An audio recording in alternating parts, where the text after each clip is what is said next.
2020년 코로나로 전세계 교류가 완전히 중단되어 국가 간의 교류가 거의 없었음에도 불구하고 세계 주요 국가에서 한국을 제1 혹은 제2 외국어로 선택하는 상황이 연출되고 있습니다. 지금까지 많은 국가에서는 영어나 중국어 등 사용처가 넓은 유력 언어들을 채택해왔는데 왜 갑작스럽게 한국어를 택하는 나라들이 늘어났는지 궁금한데요. 특히 인구 많은 나라들이 대거 포함됐습니다. 포스트 코로나 시대를 맞아 2020년, 2021년에 한국어가 대거 제1, 2 외국어로 채택이 되었다는 소식입니다. 어떤 나라들인지 대략적으로 살펴보겠습니다. 첫 번째, 인도. 인도 정부는 한국어를 제2 외국어로 택했습니다. 힌디어와 영어가 거의 모국어로 쓰이는 가운데 이제는 한국어도 제2 외국어로 포함되어 앞으로 엄청난 학생들이 한국어를 익힐 것으로 판단됩니다. 인도 인구는 13억, 비공식 인구 15억에 육박하고 있어 전 세계에서 인구로는 1, 2위를 다투는 국가입니다. 따라서 제1 외국어에 편성된다는 것은 앞으로 한국과 인도의 관계도 점차 넓어진다는 예상이 나옵니다. 우선 이렇게 인도가 한국어를 제2 외국어로 선택한 배경에는 한국 기업들의 인도 진출을 들 수 있습니다. 삼성은 중국에서 모바일 사업부를 철수시키고 중저가 라인이 인도에서 폭발적인 매출 성장이 있었기 때문에 인도로 라인을 옮기는 동시에 현지에서 다양한 인원을 고용하며 고용 창출 효과도 일으키고 있는 상황입니다.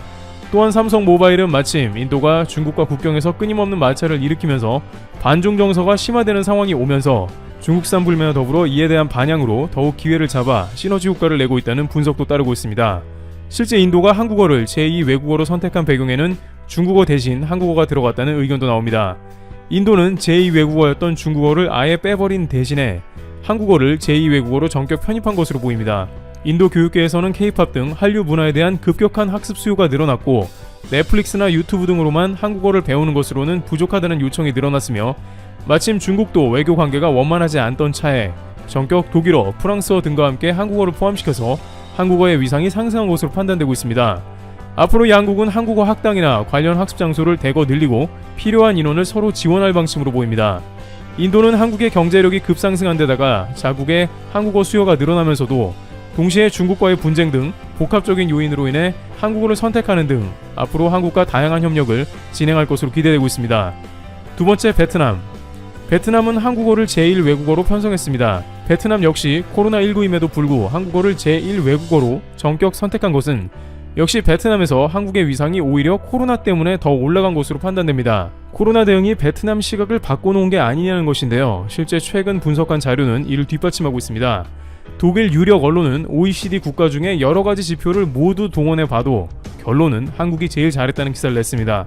지금까지 OECD 회원 중에 한국은 코로나를 잘 선방했지만 일본이나 다른 기타 국가와 비슷하다는 의견이 많았습니다. 블룸버그 통신도 코로나 환경에서 살기 좋은 국가로 1위부터 3위까지 호주, 뉴질랜드, 싱가포르를 논하면서 한국은 일본과 8, 9위 정도를 다투는 등 한국의 방역 성적표에는 최상위급 점수를 주지 않았습니다만 독일 주간 디 차이트는 지난 11일 코로나19 대응에 대해 6개 지표를 토대로 평가한 결과 한국이 4개 지표에서 가장 대응을 잘한 것으로 꼽았습니다. 코로나19 고통지수를 집계해 봐도 한국이 OECD 회원 국가 중 가장 낮다고 보도했습니다. 한국은 6개 지표 중 인구 10만 명당 코로나19 사망자와 실업자, 지난해 국가 채무 증가율과 경제 성장률의 타격 정도 등 4개 지표에서 코로나19 대응이 OECD 회원국 중 1위인 것으로 집계됐습니다. 독일 디차이트는 여러가지 통계를 다 종합해 본 결과 코로나는 한국이 가장 잘 대응했다고 1위라고 보도했습니다. 한국의 매우 중립적인 독일 언론이 발표한 이 자료를 봤을 때 이번 코로나 사태로 인해서 한국의 국가 위상이 얼마나 올라갔는지 대략은 짐작이 되는데 이 가운데 베트남도 전격 한국어를 제1 외국어로 지정한 것이죠. 그간 베트남은 한국이 자국에 가장 많이 투자를 한 국가임에도 불구하고 제1 외국어 지정은 하지 않았는데 이번 코로나 사태로 인해서 한국어를 배워두면 베트남 국익에도 도움이 된다고 당에서 판단한 것으로 보입니다. 베트남은 삼성전자를 비롯해 한국의 다양한 기업이 진출해 있어 경제적 효과도 크게 내고 있는 상황입니다. 현지에서는 매우 보수적인 베트남 분위기를 봤을 때 영어와 프랑스어 등과 한국어가 위상이 같아졌다고 전하며 그만큼 베트남에서 한국의 위상이 높다고 전하고 있습니다. 인력에서는 코로나 초반에 베트남이 한국을 막아섰다며 다소 비호감 이미지가 있다고 합니다만 교육에 있어서는 한국어를 제1 외국어로 택하며 인정해주는 모습입니다. 베트남 학생은 앞으로의 대학 입시에서도 한국어를 시험 과목으로 골라서 시험을 볼 수 있게 됐습니다. 세 번째, 러시아. 러시아는 2020년 11월에 초중고등학교 정규 교육과정에 한국어를 전격 포함시켰다는 소식입니다. 인구 1억 5천만 명의 러시아는 앞으로 한국어를 교육과정 가운데 학습할 수 있어 한국과 관계가 더욱 확대될 것입니다. 앞서 이석배 주 러시아 대사는 러시아 정부가 한국어를 제2 외국어로 선택했다고 발표하면서 이것은 러시아가 한국과 러시아의 관계의 중요성을 강조하고 있다면서 매우 중요한 상징적 조치라고 언급했습니다. 이것이 단순히 의례적인 멘트가 아닌 것은 앞에 인도와 같은 예에서 볼 수 있었듯이 국가의 관계가 훼손되면 중국어처럼 퇴출될 수도 있다는 것입니다. 러시아 당국은 최근 90%의 효과를 보이고 있는 스푸트니크5 백신의 주요 생산 거점 중 하나로 일찌감치 한국을 지정하는 등 한국과 실제 관계가 매우 돈독해지고 있는 상황입니다. 애초에 러시아 백신은 비웃음을 샀으나 세계적 의학지 랜싯에 90%의 백신 예방 효과가 있다는 발표가 나오자마자 화이자 모더나에 이어 전 세계 3대 백신으로 떠올랐는데, 이는 러시아가 애초에 기초과학 강국으로서 백신을 잘 만들어냈다는 뜻이며 러시아에서는 한국이 그러한 백신을 생산하기에 알맞은 국가로 봤다는 것입니다. 이번 코로나 사태로 인해서 러시아는 한국을 본격적으로 주요 국가로 인정했다는 분석이 나오고 있습니다. 물론 러시아에서 과거부터 한국은 현대자동차가 IMF 때 모든 회사가 떠나더라도 현대는 러시아를 지켰다면서 의리 있는 한국의 회사로 명망을 떨치기도 했으며 도시락은 러시아의 대표적인 컵라면이기도 합니다. 또한 러시아가 국가안보 및 주요 산업으로 지정한 LNG 등 자원 개발에 있어서 한국의 조선사들이 대거 러시아와 계약을 맺는 등 시간이 가면 갈수록 러시아와 한국은 중요 관계를 맺고 있다는 분석입니다. 여기에 최근 러시아는 한국을 5대 공군 강국으로 분석하면서 일본과는 거리를 두는 모습이 나옵니다. 러시아 언론은 한국이 수출 규제에도 불구하고 미국과 5G의 전략적인 파트너로서 중국을 견제하고 있다면서 일본은 괜히 한국을 건드렸다가 자국의 반도체 공급, 사업망이 다소 무너지기도 했다는 보도도 덧붙였습니다. 또한 사할린 섬에 일본을 향해 사드 S-400을 배치하는 등 한국과는 협력을 지속하나 일본은 경계하는 모습을 보입니다. 한편 러시아는 유럽에 속한 국가인데 유럽에서 한류가 전례 없이 흥행하고 있다는 분석도 나오고 있습니다. 한국유럽센터 조사팀에 따르면 유럽 19개국을 전문가들이 모여 분석한 결과 약 71%의 전문가들이 한류의 인기가 크게 올라갔다고 분석했습니다. K-팝 등 한국 문화가 위세를 떨치고 있다는 것이죠. 또한 전문가들의 94.1%는 앞으로 한국 현대문화가 자국에서 더 인기가 높아질 것으로 전망했습니다. 특히 언어와 밀접하게 연관되어 있는 K-팝이 인기의 이유 91.2%를 차지한다고 조사되어 많은 유럽 젊은이들이 한국의 K-팝에 전례 없이 심취했으며 이는 곧 한국어 학습 열기도 상당히 올라갔다는 의견이 나오고 있습니다. 조서영 한국유럽센터 연구 교수는 이는 최근 한국의 팬데믹 대응에 대한 유럽 시민들의 관심이 늘어난 것을 반영한다면서 역시 결국 코로나 대응으로 명성을 떨친 한국이 많은 유럽인들에게 코리아를 각인시켰다는 설명입니다. 이런 상황이 나오자 한국의 교육부도 한류 대세를 따라 한국어 학습 관련 기관을 러시아 등에 확장하고 있습니다. 교육부는 2021년 해외 한국어 교육 사업 지침을 발표하고 러시아를 포함한 신북방 지역 7개 국가에 한국어 교원을 파견하고 협력을 추진할 예정입니다. 앞으로 이런 국가들에는 한국어 시험 토픽을 도입하여 인터넷 기반 시험 IBT로 다양한 학생들이 한국어 평가를 받도록 2023년까지 마련하기로 했습니다. 이처럼 한국은 2020년과 2021년에 인구가 많은 국가들이 대거 한국어를 제2 외국어로 포함시킨 진풍경이 나왔는데, 이는 앞서 논의된 바와 같이 한국이 코로나 사태로 인해 전세계 언론에 계속 보도된 한국의 위상이 급격하게 올라갔고 많은 국가들은 소위 한국이 대세 국가라고 판단했다는 의견도 다방면에서 제기되고 있습니다. 작년과 올해는 코로나로 힘든 한 해였으나 오히려 한국은 전화위복으로 국가의 위상을 더욱 높이는 상황입니다. 트래블튜브 여기서 마치겠습니다. 감사합니다. 많은 사람들이 세계의 군사력 순위에 큰 관심이 있습니다. 우리나라가 어느 정도의 국력을 갖추었는지 궁금한 건 당연한 일이겠죠? 이런 궁금증을 해결해주기 위해 글로벌 파이어 파워는 매년 세계의 군사력 순위를 발표하고 있습니다. 2019년 조사에 따르면 압도적인 1위는 단연 미국이었습니다. 역시 군사력 최강국이죠. 2위는 중국일 거라는 예상과 달리 러시아였습니다. 러시아를 이빨 빠진 호랑이로 보는 분들도 많습니다. 실제로 최신식 무기에서는 미국과 큰 차이를 보입니다. 하지만 압도적인 구식 무기 물량에다 핵무기를 더하면 2위가 됩니다. 3위는 중국입니다. 그 뒤를 이어서 인도와 프랑스가 차례로 4, 5위를 차지했습니다. 6위는 충격적이게도 일본이었습니다. 군대도 없는 나라가 6위라니 말이 좀 안 되죠? 하지만 실제로 일본 자위대의 수준은 웬만한 나라들의 군대보다 강합니다. 특히 해상 자위대는 세계 최고의 수준으로 평가받죠. 7위는 한국이었습니다. 한국은 육상부대로는 일본을 압도하지만 해상 전력에서 일본에 많이 뒤처지는 걸로 나왔습니다. 한국의 뒤를 이어 영국, 터키, 독일이 탑10 안에 들었습니다. 그러면 북한은 몇 위일까요? 네, 18위를 차지했습니다. 경제 상황 때문에 최신 무기를 편성하지 못해 순위가 그리 높지는 않습니다. 일본은 해상 자위대를 큰 자랑으로 여깁니다. 한국에도 강한 해군이 있지만 앞서 언급드렸듯 세계적인 전력을 자랑하는 일본에 비해 열세에 있습니다. 대표적으로 이지스와 준 이지스급 함정의 보유를 들 수 있습니다. 한국은 세종대왕급 이지스함을 3척 보유하고 있습니다. 그런데 일본은 14척을 보유하고 있습니다. 우리보다 거의 5배에 달합니다. 다른 해상 전력의 비교도 마찬가지입니다. 일본은 해상 자위대의 전력을 믿고 세계 여러 나라들과 영토 분쟁을 벌이고 있습니다. 한국과는 독도를 놓고 갈등 상황이죠. 일본은 독도를 닫게 심하라고 지칭하면서 한국이 불법 점유했다고 주장합니다.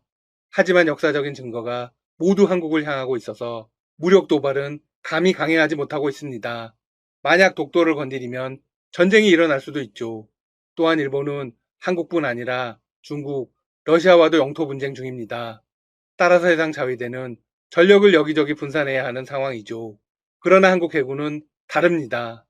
북한군의 해상 전력이 열악하다 보니 일본을 집중 감시할 수가 있습니다. 한국을 향해서는 고발을 감행하고 있지만 러시아와 중국에게는 함부로 못하는 게 일본의 현실입니다. 우선 러시아와는 쿠릴열도 4개의 섬 반환 문제를 대화로 풀어나가고 있습니다.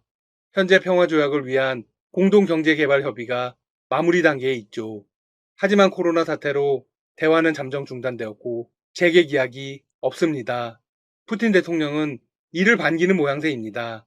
아마도 시간을 끌 가능성이 높겠죠? 일본이 가장 위협적으로 느끼는 상대는 단연 중국입니다. 일본과 중국은 센가쿠 열도를 놓고 영토 분쟁을 벌이고 있습니다. 그런데 중국은 한국이나 러시아보다 훨씬 강하게 나오고 있습니다. 일본은 말문도 열지 못하고 있죠. 중국이 이렇게 단호하게 나갈 수 있는 이유가 무엇일까요? 바로 압도적인 해상 장악 능력 때문입니다. 2000년도 초반까지는 일본의 해상 전투력이 중국보다 훨씬 우위에 있었습니다. 그래서 센가쿠 열도가 자신들의 영토라고 우길 수 있었죠. 하지만 지금은 상황이 바뀌었습니다. 미국의 안보환경 연구기관인 전략예산평가센터는 최근 이런 보고서를 내놓았습니다. 중국과 일본이 센가쿠 열도를 둘러싼 신경전을 이어가는 가운데 중국 해군이 일본 해상 자위대보다 훨씬 우위에 있다. 그냥 우위에 있는 것도 아닙니다. 보고서는 훨씬이라는 수식어를 사용했습니다.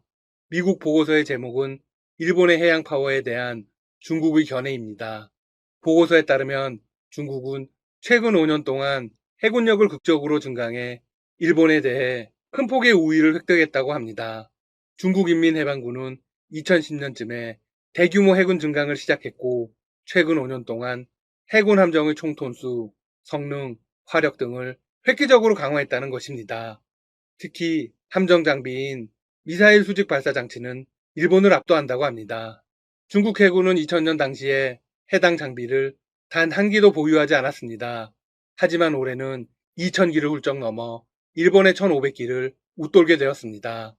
아시아를 대표하던 일본 해상 자위대가 해양 파워를 중국에게 빼앗긴 것이 인도태평양 지역에서 발생한 중요한 역학 변화라고 보고서는 강조했습니다. 게다가 중국은 자체적으로 여러 연구 결과나 자료를 만들고 있습니다. 중국 측은 센가쿠를 놓고 충돌하는 경우 일본을 쉽게 제압하고 점령할 수 있다는 시나리오까지 작성한 것으로 알려졌습니다.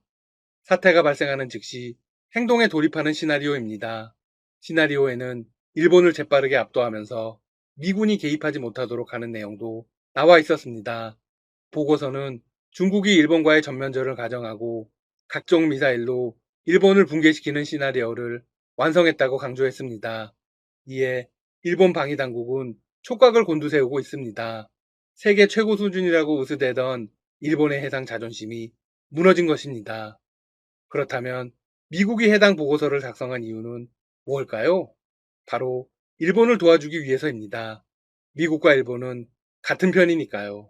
보고서는 중국이 해군력을 증강시키고 대일 군사작전을 강화하는 배경이 무엇인지 언급했습니다. 즉, 중국의 중장기 전략 목표를 분석한 것이죠.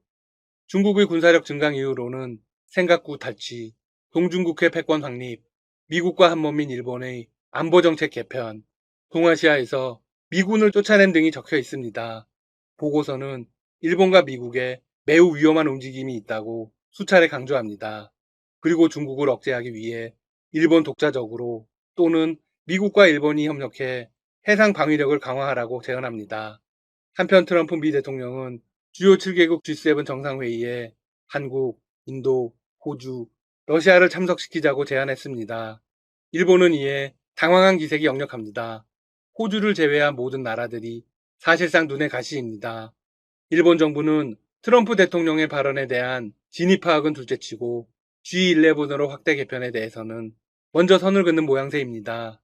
총리의 대변인 스가 요시히데 관방장관은 지난 2일 기자회견에 나서서 기자들의 질문을 받았습니다.